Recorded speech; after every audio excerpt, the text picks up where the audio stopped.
В Швейцарии ничто не может остановить поезд. Даже горы. Невероятно. Я чувствую, что это будет безумная страна. Здесь самые красивые коровы. А горы становятся все выше и выше. Видишь, вон то место. Но Швейцария также страна поездов. Поездов, которые бегут мимо виноградников, вдоль озер. В Швейцарии всегда есть на кого посмотреть. Добрый день! Если посчитать, я никогда не видел столь большой метраж ворот в одном месте. Чтобы получить удовольствие засыпать под звон колокольчиков, узнать, что разделить с кем-то сыр означает разделить дружбу. Люблю я эту программу. Ваше здоровье. За вас. А также увидеть пейзаж, как на открытках сгодится поезд. Производство Step by Step Production. При участии France Television и Voyage. Под стук колес. Авторы сценария Алекс Баден, Филипп Гугле. Ведущий Филипп Гугле. Режиссер и оператор Алекс Баден. Продюсер Жан-Батист Жуи. Швейцария. Швейцария. Чтобы попасть в другой мир, не обязательно ехать очень далеко. Мне всегда хотелось понять, как выглядит жизнь в этой маленькой стране, похожей на островок в центре Европы. Маленькая страна с населением в 7 миллионов, но с 4 языками. Немецким, французским, итальянским и ретро-романским. 4 языка и 26 кантонов, которые существуют словно крошечные государства и образуют одну из самых древних стран в мире. Но еще больше мне хотелось попасть вглубь Швейцарии, в ее деревни, села и горы. И все это на поезде. В Швейцарии поезда ездят повсюду. И их не пугают даже самые высокие горы.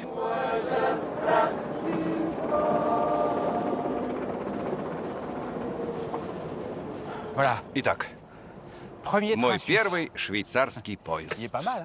Неплохо, да? Сразу видно, что мы в горах. А у этого поезда накачанные ноги.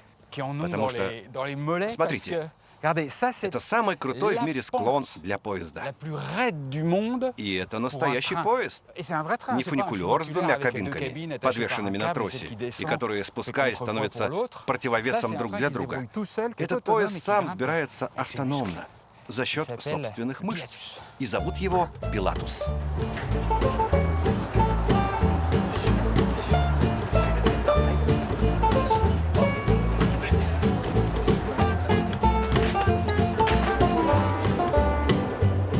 Этот маленький поезд, который ничего не боится, движется за счет зубчато-речного механизма и за полчаса поднимается на высоту 1600 метров на вершину горы Пилатус. Перевозят в основном туристов и праздно шатающихся. Немного смахивает на американские горки, но в Швейцарии. Склон с этого ракурса определенно впечатляет. Редко увидишь такое из поезда. Невероятно. Да, вы правы. Это невероятно. Как видите, склон составляет 80%. Да. Такой крутой, что, проехав 2 метра, ты поднимаешься всего на 1 метр. К тому же это старый поезд. Старая система. Да, система существует 130 лет. Первые 50 лет здесь ездил паровоз. Но вот уже 80 лет мы используем электровоз.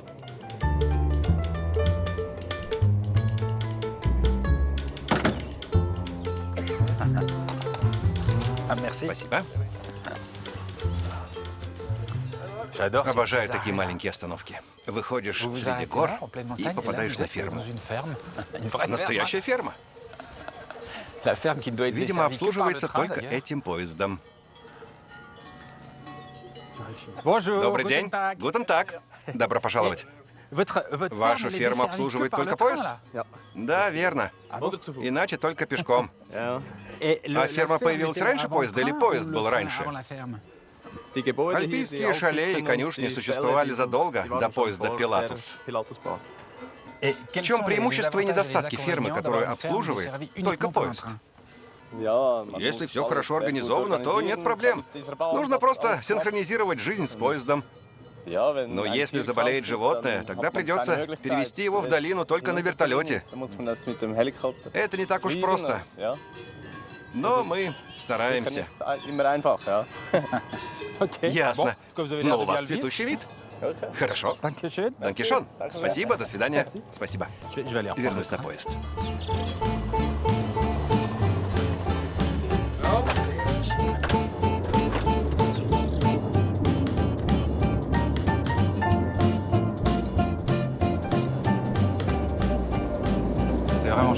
Как славно, ты одновременно едешь на поезде и совершаешь восхождение на гору.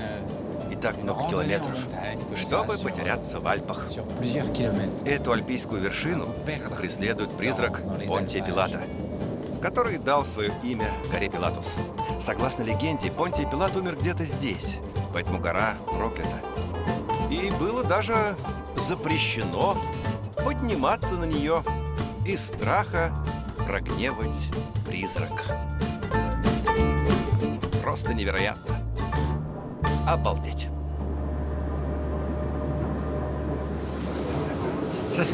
Не каждый день увидишь из поезда горного барана. Только в Швейцарии увидишь такое.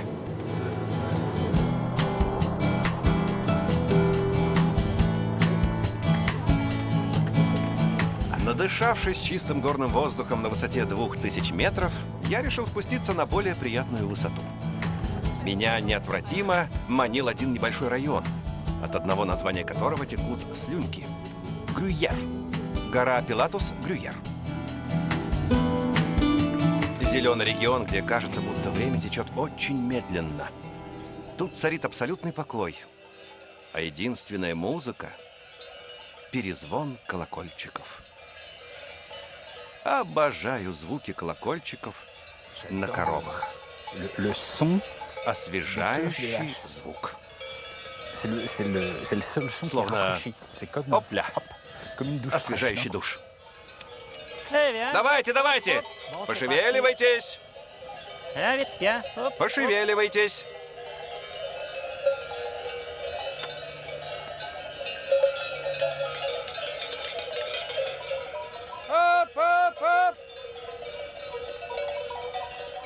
Девочки, пошли. Вперед. Добрый день. Добрый день. Я Феликс. У вас прекрасное стадо. Да, красивое. Тут сотня. Сотня? Да, ровно 100. Девочки, пошли. У вас красивые коровы. Очень красивые и очень спокойные. А почему ваши коровы такие красавицы? Их такими создали. Я с ними спокойно. И они это чувствуют. Если на них только кричать или погонять, они нервничают. А если вы спокойны? А я думал, что швейцарские коровы фиолетовые. Только на обертках шоколадок. Значит, это неправда? Конечно, неправда. Выдумка. Да? Обман.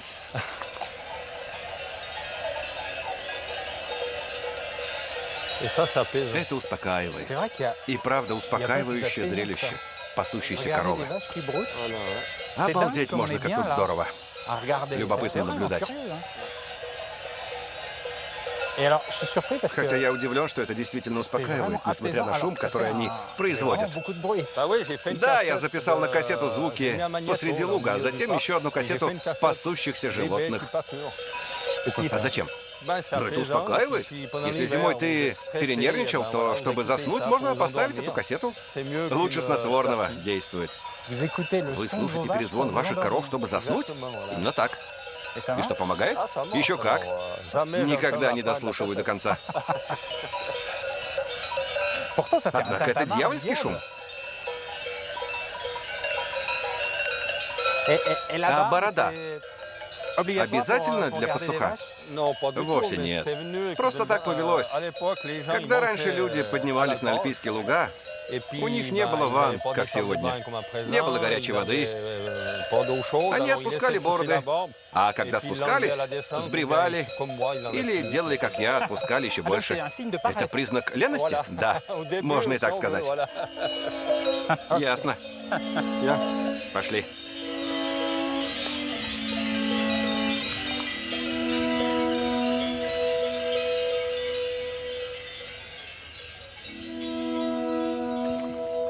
Это ваша ферма? Да, моя ферма.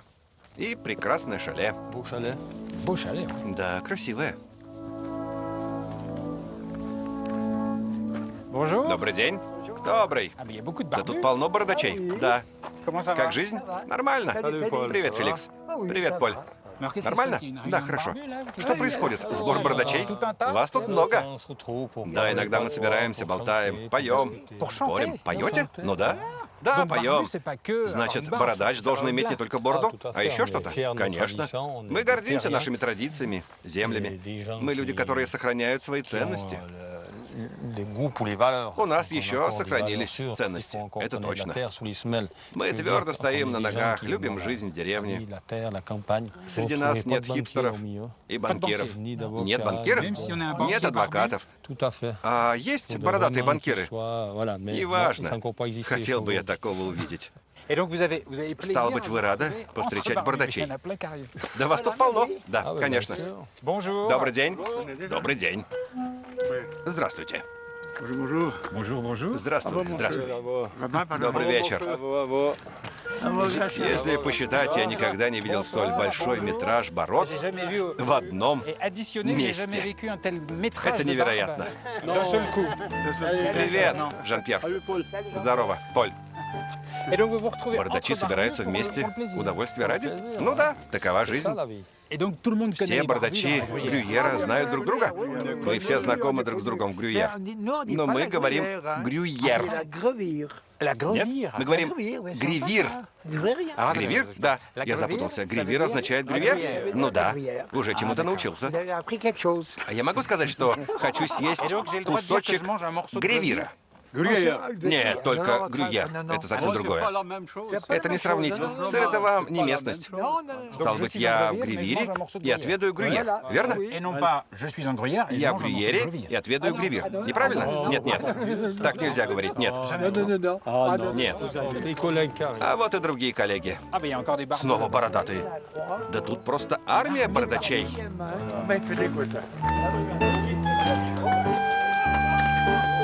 Хотя так не кажется, но общество бородачей Грюйера — это серьезно. Более того, попасть в это замкнутое сообщество — большая привилегия.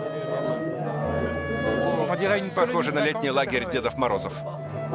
Чтобы попасть в этот клуб, нужно иметь непрестижную и как можно более длинную бороду, носить полный комплект одежды пастухов из Гривира, защищать любой ценой дедовское наследие швейцарских Альп. И как всякое уважающее себя общество, чаще всего они собираются, чтобы как следует перекусить. Осторожно, осторожно. Приятного аппетита. Набрасывайтесь. Набрасываюсь. Зачем собираться, если не отведать фондю?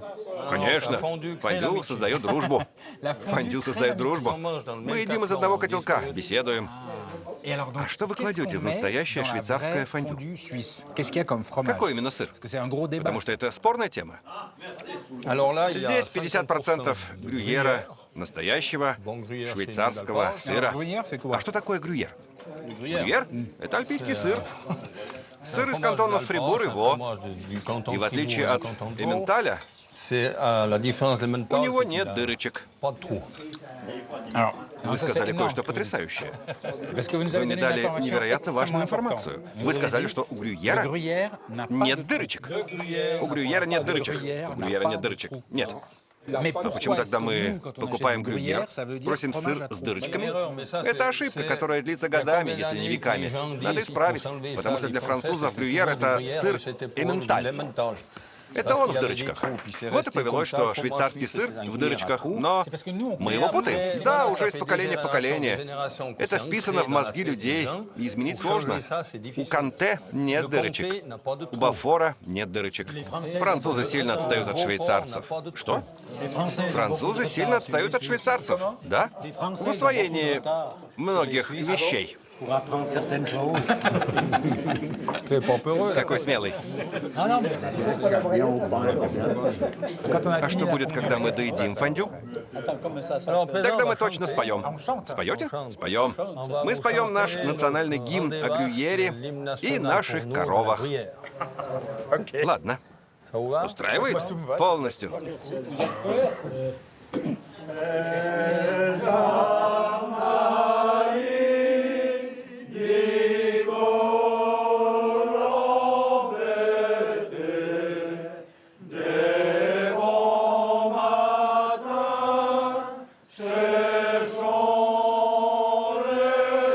Фондю, разделенное с бардачами из Грюйера, привело меня в хорошее расположение духа.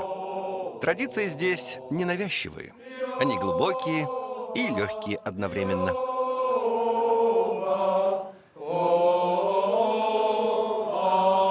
В Швейцарии можно в мгновение ока через несколько километров попасть из традиционной деревни, казалось бы, на краю света, в современный и активный город.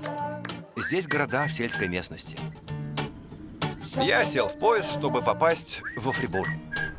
Двуязычный город на лингвистической границе между немецким и французским.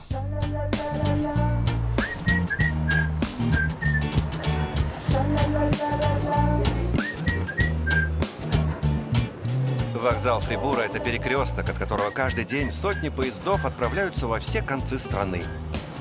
В Швейцарии самая плотная железнодорожная сеть в мире.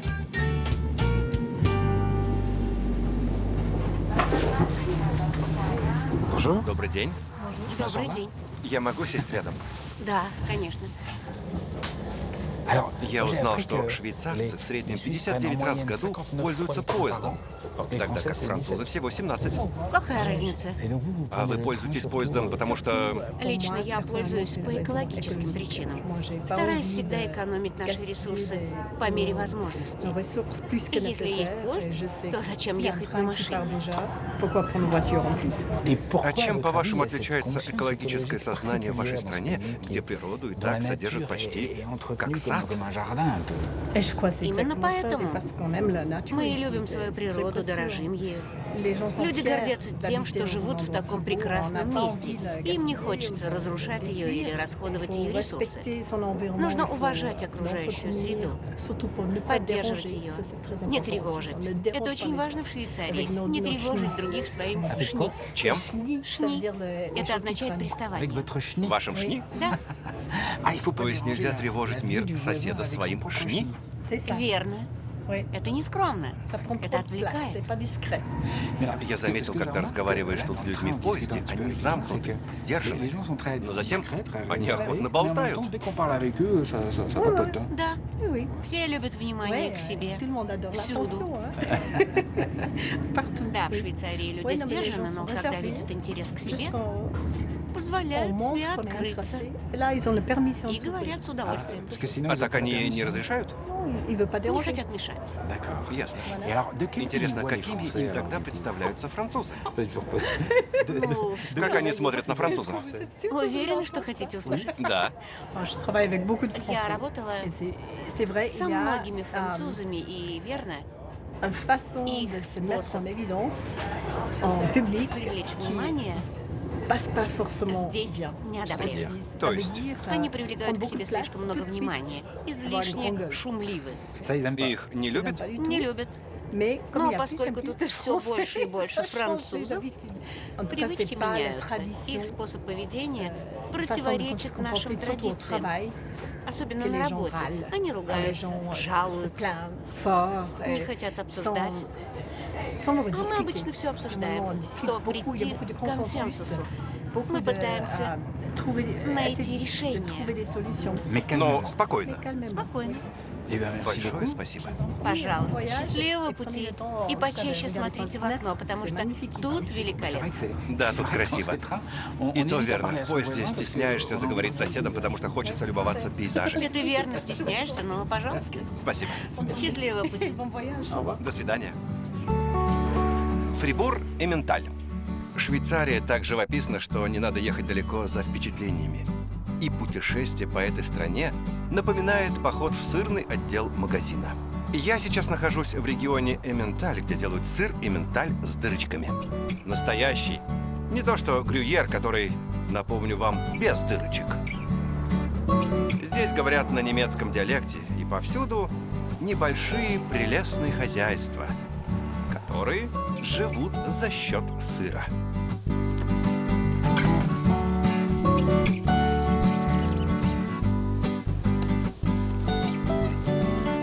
И когда говорят «эмменталь», имеют в виду красивую корову. Добрый день. Добрый день, месье. Какая красивая корова. Да, замечательная. Замечательная? Здравствуйте. Здравствуйте. И правда она великолепна? Да. А почему она получила право на такое обслуживание? Она у меня особенная, самая красивая корова. Хочу, чтобы она была идеальной. Она идеально такая чистенькая. Редко, когда корова пахнет чистотой. Впервые я с удовольствием нюхаю корову. На самом деле она пахнет нашим фирменным семейным шампунем. Вы умываетесь таким же? Да, наша семья пользуется таким же шампунем, что и коровы. А ее вымя? Молоко течет? Да, обычно ее нужно доить каждые 12 часов. И сейчас нужно ее подоить.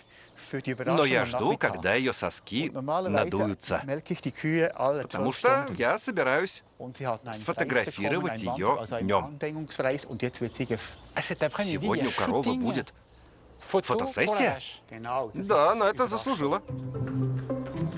В Эмментале приятно фотографировать самых красивых коров. И это настоящее искусство.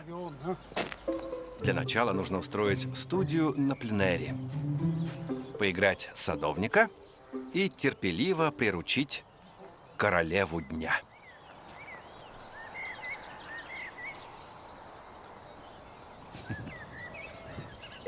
Она еще недостаточно чиста? Я ее чищу, чтобы шерсть блестела. А, чтобы она блестела.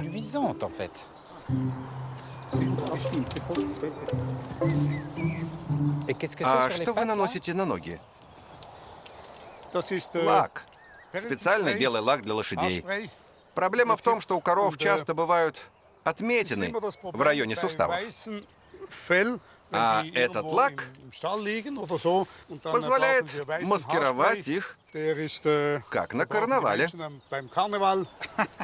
И она красиво получается в кадре.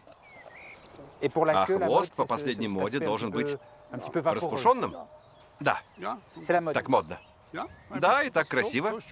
У нее будет чудесный хвост. Ну хорошо. Снимаем? Фото? Да, снимаем. Ладно.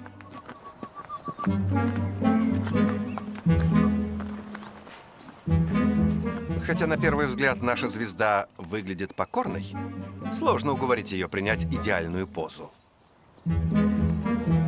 Трудно вывести корову на подиум. Да, нельзя шуметь, потому что она нервничает. Вокруг много народа, да еще камеры. Она теряет терпение.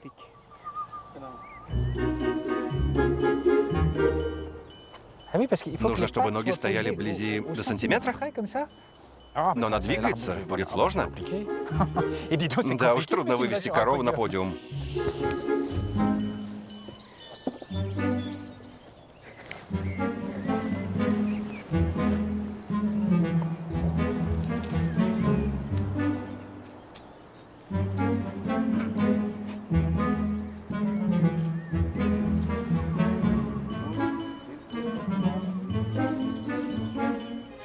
Держишь? Да, так хорошо.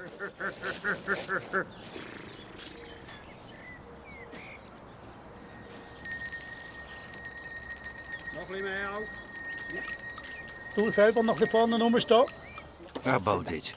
Что он делает с колокольчиком и губной гармошкой? И зачем зеркало?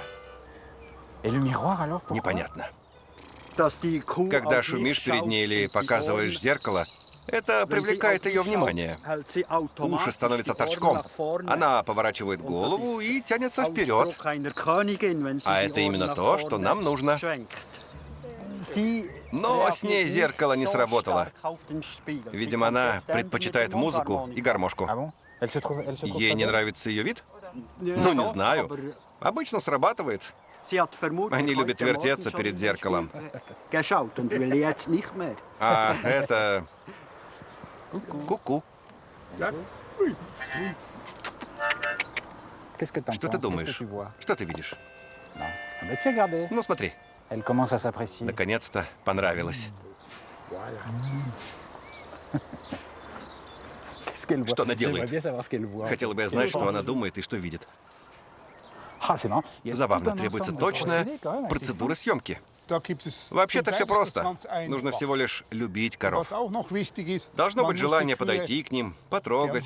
И главное, не бояться. Многие фотографы боятся коров из-за их размера. А их нужно любить. Вот почему у фотографов коров так мало. Стало быть, главный талант хорошего фотографа коров — это любовь к ним? Ну, я так считаю.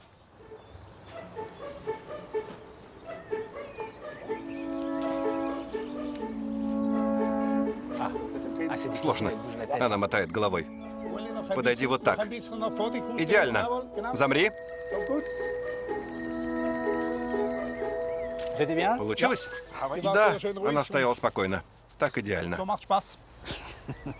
Можно посмотреть? Да.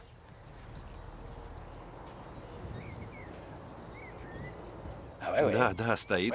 Такая гордая. Хорошая корова. Только нужно будет убрать столб высоковольтной линии, и тогда будет идеально. Здорово. Красивая корова. Да, очень красивая. Идеально.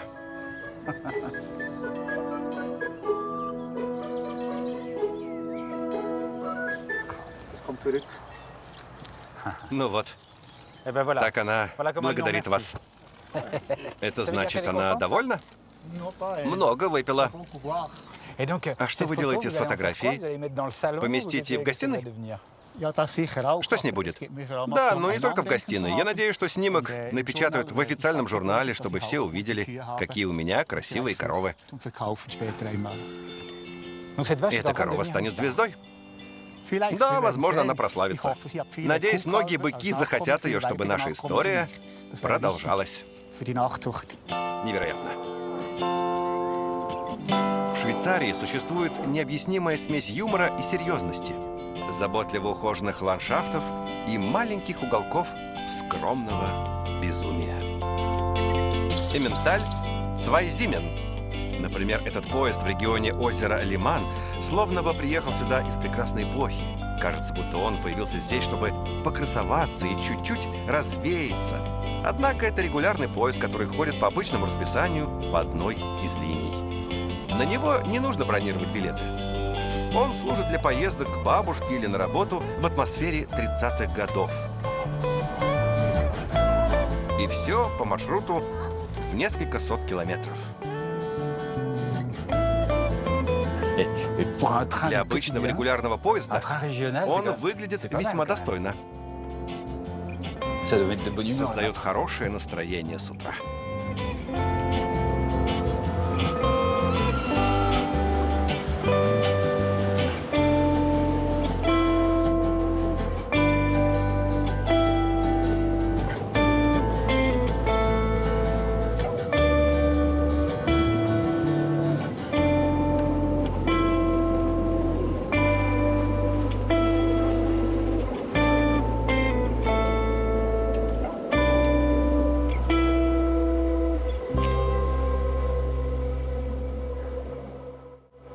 Восхитительный поезд. А пейзажи просто прелесть. Замечательные. Согласен, безусловно. А когда за окном серая погода, то тогда все равно здесь красиво. Всегда красиво. Поезд и пейзаж. И верно, восхитительно. А там что, полоса? Да, небольшая взлетно-посадочная полоса. Аэродром Санан, неподалеку от города Кштадт. Сюда прилетают всякие шишки со всего мира на своих частных самолетах. Чтобы поехать в Кштадт? Да, доехать за пару минут. Вы можете уже увидеть в деревнях большие отели, дворцы вроде Альпины. То есть сейчас мы видим одну из самых элитных деревень в мире. Внешне они, я бы не сказал, что скромные, но довольно-таки сдержанные. Именно так. Они сами так захотели, чтобы сохранилась подлинная внешность этих деревень. Во Франции у Кштадта несколько иная репутация. Сюда приезжают те, кто не хочет платить высокие налоги на родине. Что здесь говорят о них? Ну, во-первых, все знают, что в Швейцарии, так же, как везде, нужно платить налоги. Так что в штате тоже все платят налоги. Погодите, вы хотите сказать, что не нужно прятаться в штате от налогов? Нет, не стоит. В Швейцарии есть другие места, где налоги намного меньше. Существуют коммуны. В коммунах платят налоги намного меньше, чем в штате или во Франции. Это понятно. Лично я бы не выбрал штат, чтобы платить меньше налогов. Ясно. А вы можете сказать, где лучше? Хорошо. Ну, есть, например, коммуна Зуг в кантоне Аппенцель. Это в немецкой Швейцарии, правда, но швейцарские немцы гораздо лучше организованы и стараются извлечь монету из всего, что возможно. Понял. Время от времени они предоставляют некоторые послабления. Хорошо. На этом все. Забавно. Вы сразу же покраснели. Просто, понимаете, это такая вещь. В Швейцарии не любят разговаривать о деньгах. Не говорить о деньгах? Нет. Неужели? Не обязательно. А почему? Ну, они либо есть, либо их нет. В этом регионе много, так сказать, обеспеченных. А мы охотно берем деньги, которые они привезли сюда. С радостью.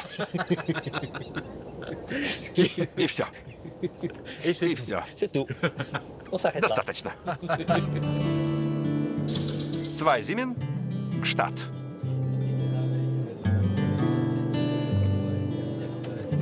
А в конце пути мистическое озеро Лиман, или Женевское.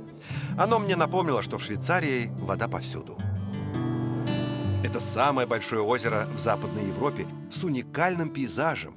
Оно считается мировым наследием человечества. Озеро окаймляют виноградники на террасах.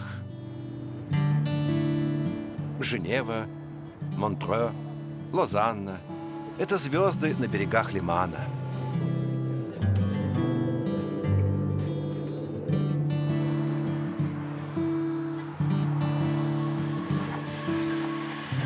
Озеро Лиман – озеро Жу.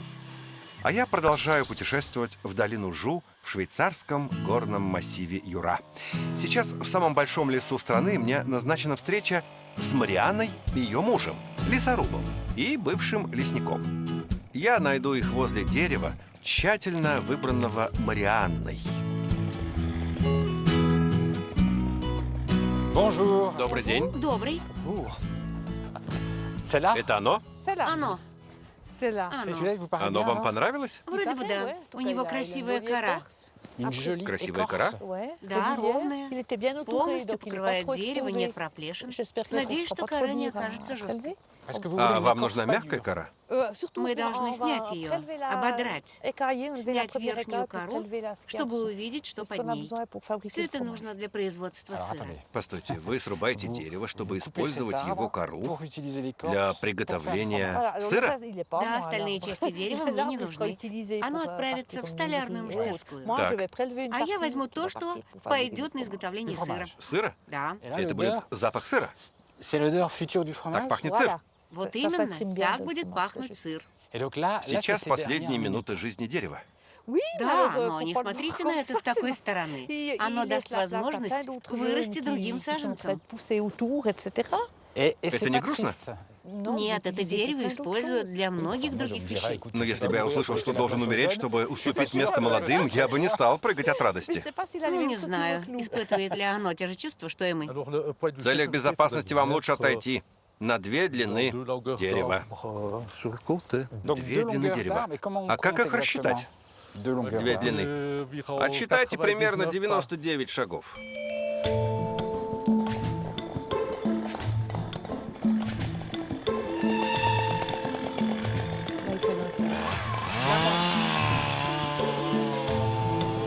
C'est 99 шагов. Это далеко. Уже 25. Так, хорошо?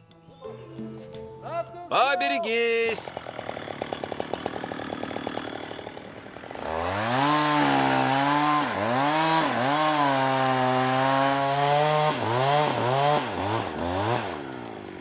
Поберегись!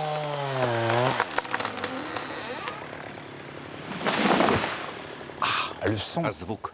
Какой звук? А вам не терпится увидеть кору? Ну да, Пойдем? пойдем.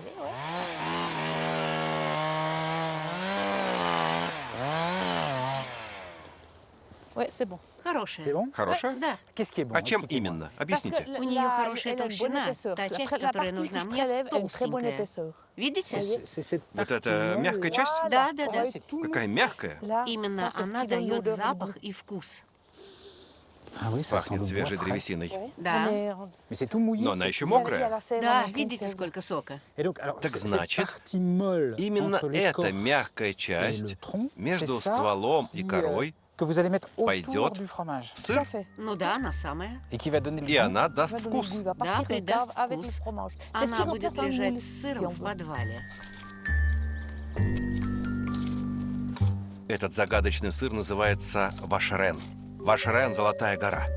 Я сейчас узнал, что один из секретов его вкуса – это лес.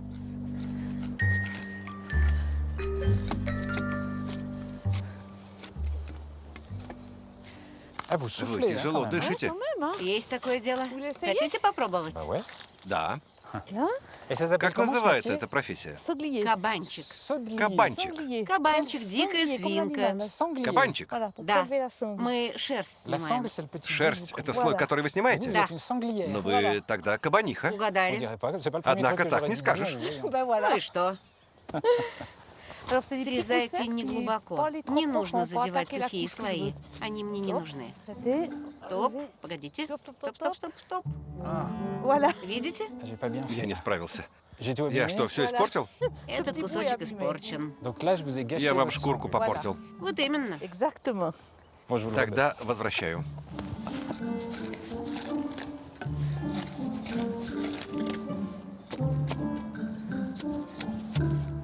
Сейчас нужно определить длину шерсти. Я представить не мог, что нужно заниматься этим ради сыра. С ума можно сойти, сколько требуется дополнительной работы, чтобы он попал на стол и доставил удовольствие.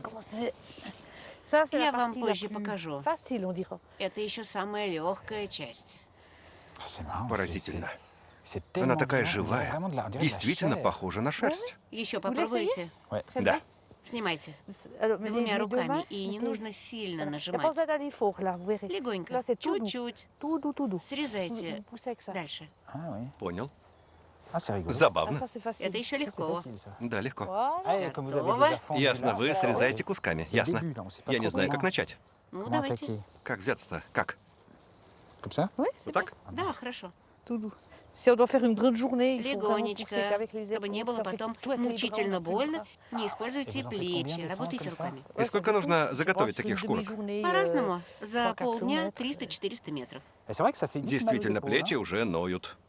Да ладно, кусочек только сделал. Нет, я понимаю, что будет спустя 300 метров.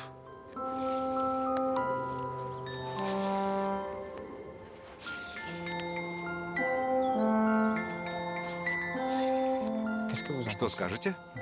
Она умелая, отлично справляется. Правда?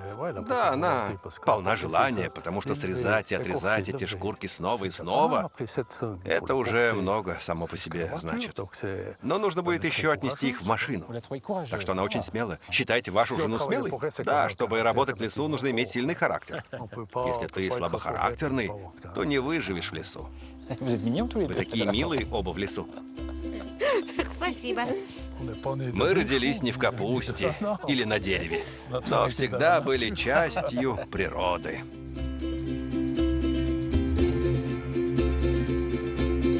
Я начал понимать, что в Швейцарии все хорошие истории заканчиваются кусочком сыра. Мы едем к дому Марианны и Армана, где сотнями сушатся шкурки, но где главным образом дегустируют.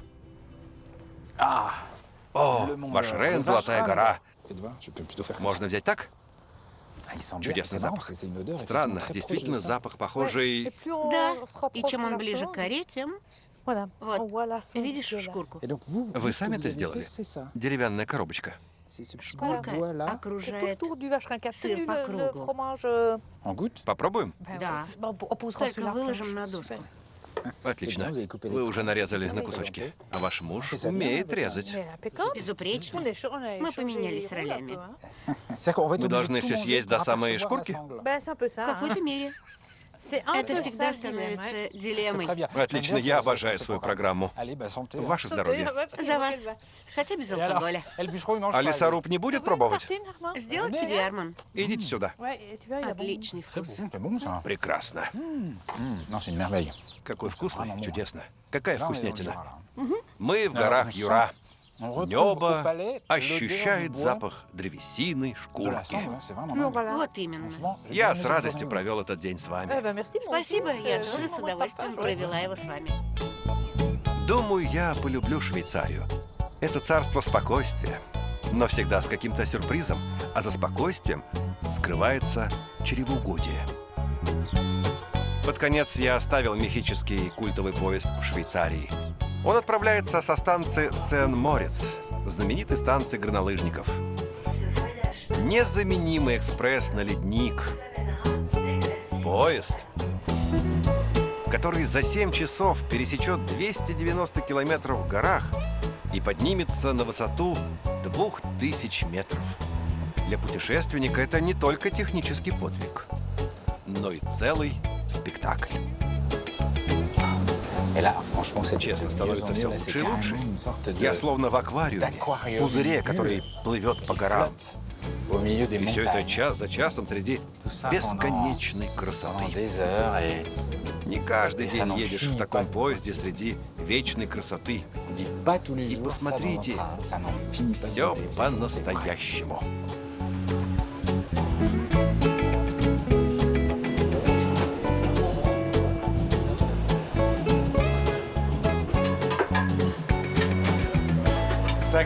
Здравствуйте, здравствуйте.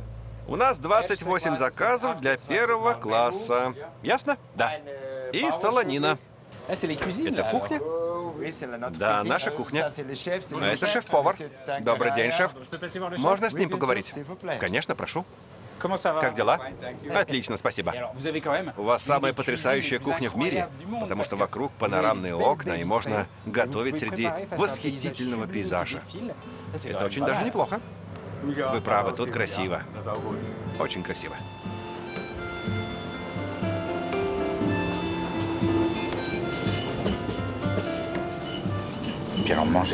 Обедать спокойно среди такой красоты — истинное наслаждение. Хотя есть маленькая незаменимая вещь для обеда в поезде, который ползет в гору. Бокал адаптирован к склону. Посмотрите, неплохо, да? Швейцарская точность. Невероятно.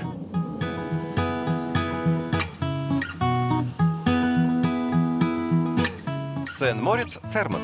В самом конце пути поезд приходит на другую станцию. Станцию любителей зимних видов спорта в местечке Цермат у подножия горы Маттерхорн высотой 4478 метра. Чтобы сохранить тишину и чистый воздух, жители местечка постоянно голосуют против автомобилей, поэтому здесь разрешены только электрокары. Если спокойствие в деревне обеспечено, на трассах в данный момент совсем другая история. Обстановка на высоте радикально отличается. Летом здесь ведутся основные работы. Все спешат перед началом зимнего сезона. Нужно успеть установить новое оборудование на головокружительной высоте.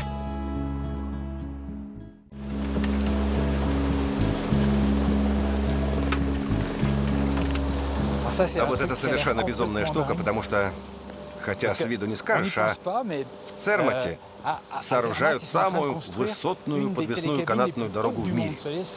Вы знаете, лыжники поднимаются зимой по канатной дороге высоко в горы. А чтобы ее построить, нужен бетон. А чтобы поднять бетон, нужно потрудиться. Смотрите.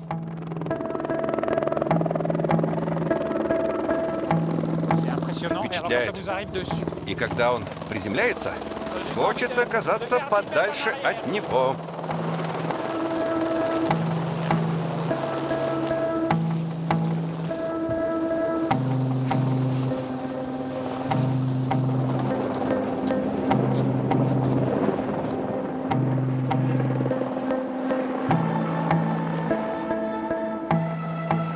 Это суперспортивно. Он ставит, не знаю, как вы это называете, ведро с точностью до сантиметра. Это ведь не просто, да? Не просто? Нет. А вы не боитесь получить по физиономии ведром, когда вертолет его привозит? Иногда страшновато, но пилоты молодцы. Все пилоты умеют это делать.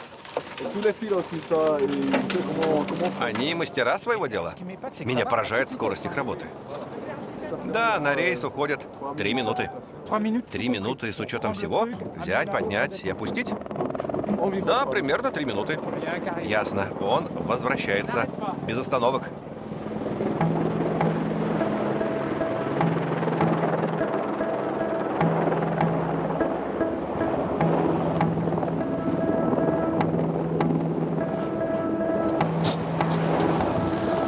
С ума сойти. Можно обалдеть.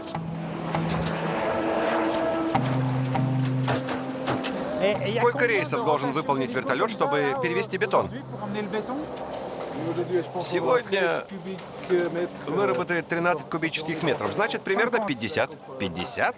Да. 50 рейсов вертолета? Да, примерно, но точно не скажу.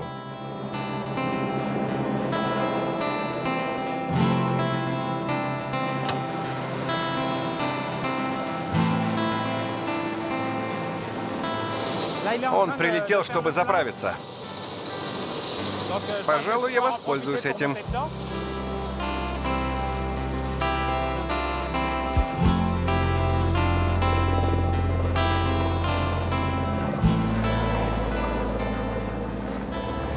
Я с изумлением смотрел, как вы поднимаете и опускаете эти болтающиеся баки с бетоном, которые весят 800 килограммов. И делаете это так быстро и точно. Как вы видите то, что происходит под вертолетом? Нужно сделать тысячи и тысячи вылетов. Каждый пилот выполняет от 5 до 10 тысяч вылетов за 1 год. Так что это опыт, сноровка и постоянные тренировки. Контролируешь груз, гасишь удар, тормозишь, выравниваешь. Все это техника пилотирования. А куда вы доставляете бетон? Это же головокружительная высота. Да, прямо напротив старая подвесная дорога. Тут проходит еще одна канатная дорога. Есть 3-я линия электричества. Все это несколько усложняет работу, потому что приходится действовать безупречно на ветру и среди облаков. Так что это очень сложная, исключительная стройка для нас. Но это интересная работа. А для пилота вертолета заниматься этим удовольствие или как?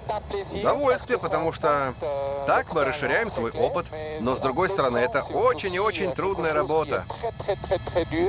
Необходима постоянная концентрация, потому что люфт минимальный. У нас нет права на ошибку.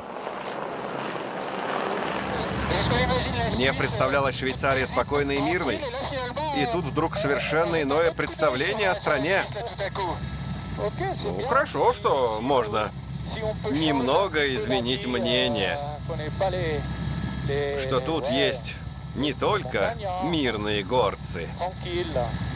Вы тоже горцы, но неспокойные. Точно.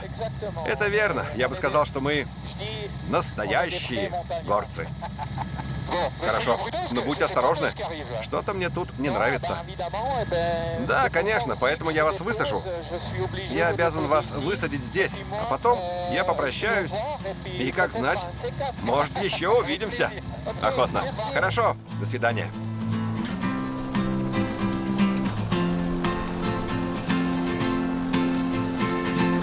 Мне кажется, что Швейцария – это путешествие в другой тип отношения к жизни.